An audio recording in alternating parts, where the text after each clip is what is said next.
Star Wars, Skeleton Crew, Episode 1 and 2 discussion. Are you interested in something that feels like an 80s kids movie, or Stranger Things but in the Star Wars universe? That is exactly what this is. Let me say it again, it feels like a kids movie.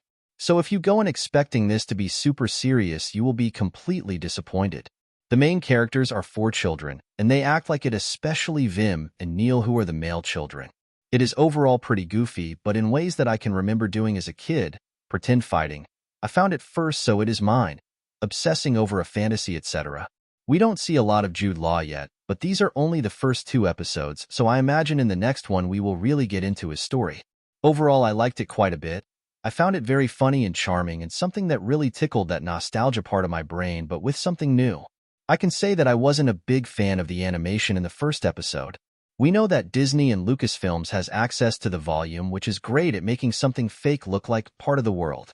I don't know if they still use the volume and the quality of work has gone down since The Mandalorian, or if it was done in more traditional styles, but it does look off. My favorite part is all of the aliens. They are everywhere.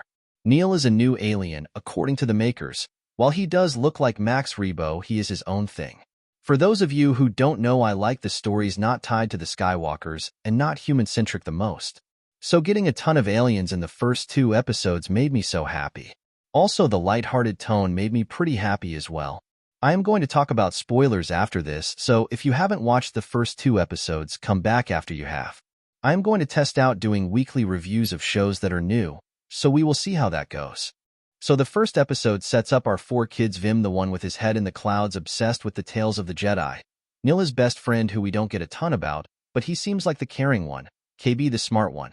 She seems like she might have augments similar to Lobot; and finally Fern, the kind of bully who is stubborn and brave, but sees herself as the leader.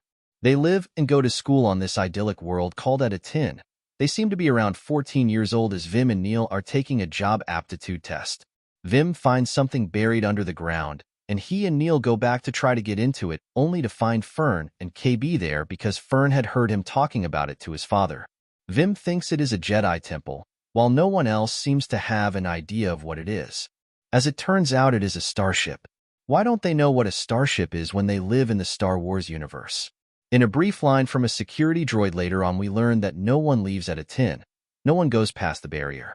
Heck, once the kids talk to the first mate droid SM-33, we quickly find out that something is up with Etatin because even though he was crashed on this planet, he has no idea what it was. Then when they go to a pirate station, everyone tells them that Etatin is a lost Republic planet that is believed to be full of treasures. This is ultimately kind of the hook for the whole show. From what we know so far, no one in the galaxy knows where Etatin is supposed to be. I almost feel like Etatin is something similar to a vault in Fallout, where the Republic was doing testing to see if this type of society would work. At the beginning of the first and the end of the second, we get a brief look at Jude Law's character Jod Nanewood, a former pirate captain and potentially a Jedi, but I am betting within a few episodes that goes away. I imagine his arc is that he is scoundrel more than a Jedi. I presume he will use the fact that Vim is obsessed with Jedi to get out, and then later on he will feel bad and grow into the role a bit more. These first 2 episodes were absolutely delightful. I highly recommend it so far. Obviously, that could change. We have 6 episodes left. I know that many people haven't been the biggest fans of recent Star Wars projects, but this one feels different in many ways.